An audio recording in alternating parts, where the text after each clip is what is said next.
Man City 2, Brighton 2. That is a very, very disappointing draw when you're chasing Champions League football, when the form is mixed. Home games. Man City have to be winning home games to guarantee the top 4, to guarantee the top 5.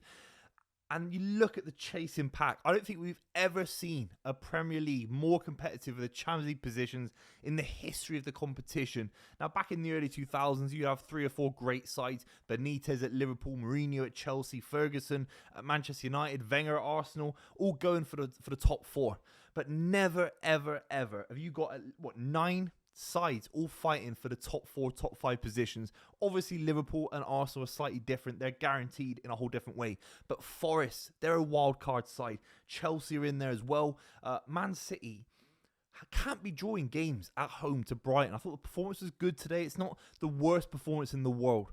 But the result is poor. It is poor, and it has been for a while now. I mean, the form in the Premier League goes win, lose in the last 5. A really difficult game in the FA Cup to Bournemouth away coming up as well. And the league games, there's a Manchester derby on the horizon, which could cost Man City points as well. The issue is, you're not. If it was just Man City fighting against Newcastle United, a couple of points in it, I'd back Man City all the time. But when you're playing against Bournemouth at the bottom of the chasing pack, who are 9th, who a couple of weeks ago I'd have put my house on them, on the way they were playing, to be higher than 9th. And that's not their fault. They're only a few points off of it still. But they're 9th. Brighton are 7th. You got Aston Villa, Newcastle, all going for that one spot. I think all those sides I've just mentioned, and Aston Villa in the Champions League quarterfinals, they're a serious side. Newcastle, Brighton have won 4 in a row. Brighton have been absolutely fantastic going into this game. So how are Man City going to be able to get into the Champions League next season when you've got 4 or 5 great sides all trying to take points off Man City, or at least find that kind of form to capitalise when Man City drop points?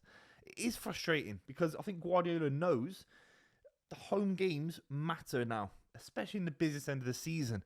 Can't string any results together. It is frustrating. I think the defensive unit for City today it is the issue. Look, a cheap free kick for Yastupi. And we're going to talk about the goals, of course. An own goal from Kujanov. You can't rely on this Man City back line to ever keep a clean sheet. It's so open at points. Brighton had quite a few chances even to win the game. And you are just looking at it thinking City need John Stones to come back. Ruben Diaz, the keeper situation has to be figured out as well. The back line, Guardiola can't hang his hat on any clean sheets, and that will be a big, big issue. You're not getting into the Champions League being open and going up one end and scoring, going back the other end. It reminds me back in the day when Mancini was trying to get Man City into the Champions League for the first time. That City side, a little bit open, hard to kind of keep clean sheets. It didn't quite work out. This is when Peter Crouch scored a goal against Martin Fulop in goal, and it was kind of end to end, and City weren't able to keep clean sheets and didn't get into the Champions League. If Man City can't keep clean sheets next few weeks, that Champions League position could be under major, major threat. Currently 5th. The good thing is Chelsea have got a difficult game against Arsenal. Well, on paper, it should be a difficult game. Arsenal should be trying to win that game. I don't know where their mentality is at, to be honest. I don't know. But you're hoping Arsenal can win that game. Puts pressure on Chelsea, only 1 point above Man City. But Bournemouth, Aston Villa, Brighton, Newcastle, they're all 3-4 points off Man City. They're like hyenas looking at an injured animal on the Sahara Plains. It's craziness. It's absolutely craziness. We're going to talk about the goals. Make sure you subscribe if you're new. Would really appreciate it. Erling Haaland from a penalty. Adam Webster brought down Omar Mamouche. Clumsy challenge early in the game. At this point, I was thinking City were going to dominate Brighton and score a couple of goals. There's always been these signs in the last few weeks, particularly with the new signings, where you think Man City are back. And again, going back to that defensive kind of comment, it's not going to happen while the defensive kind of frailties are still there. We're going to talk about them in a minute with the Brighton goals. But going forward, electric, mobile, dynamic, fresh. There's a freshness about this Man City attack. Savinho, Doku, Marmouche. It's crazy. I do question if you want both of those guys against Brighton, because Brighton want to control the game. I think Guardiola might have assumed that Hertz was going to go for this as well and have a go, which he did, and that's why you need the 2 wingers on the counter-attack against Brighton when they keep the ball. But there were moments where a little bit wasteful, maybe a little bit too energetic, a little bit too hyper, a little bit too animated, the front 3. But it caused havoc in the first half. I just think in the second half, maybe Phil Foden can come on a little bit earlier to change things. But look, the penalty from Erling Haaland, 94 Premier League appearances, 100 goals or assists, GA. Unbelievable. That's better than Eric Cantona, Ruud van Nistelrooy, Robin van Persie.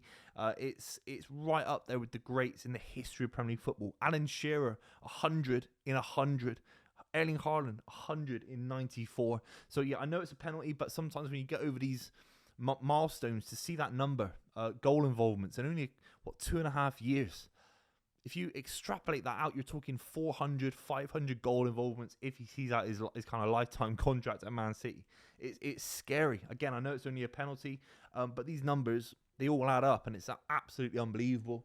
It's so frustrating because I thought from that kind of penalty, it would have been a great opportunity to go and control the game, push Brighton back a little bit. They got banged by Nottingham Forest at the start of February, 7-0. They have changed massively since then. Baleba come back from an injury. He's been absolutely superb. But you think maybe Brighton can show a little bit of naivety in this kind of game. And they did. They did show a little bit of naivety. They were open, they were attacking, and because of that naivety, they were able to get something out of the game. A couple of years ago, Brighton rocking up like this, playing with Rutter, Mincer, Matoma, Pedro. They wouldn't have touched the ball. They wouldn't have created a chance. They would have lost 4-0. And this City side had given away too many chances. We saw that with Estupiñán. Free kick really close to the edge of the box. It was a really nice distance for him. Brilliant free kick off the post as well. Nothing the keeper's ever going to do about it. Ortega. The first half, though, was all about Omar Mamouche, who obviously gets the second goal for Man City. It was an outrageous strike. He hit the ball so hard, it kind of bounced out of the net, rebounded out of the net. His shooting, the power in his shot, his energy, his athleticism, not because of the Egyptian thing, but he looks like a young Mohamed Salah. He's got this kind of athleticism and power and aggressiveness. I still think he's finding his feet. I feel like he tailed off a little bit in the final moments of the first half and going into the second half. But in the first 35, 40 minutes, he was absolutely electric. He was everywhere. His link-up play was fantastic. And the finish, the strike, killed the keeper, Verbruggen, and absolutely looked unbelievable today, Mamouche, for a large part of the game.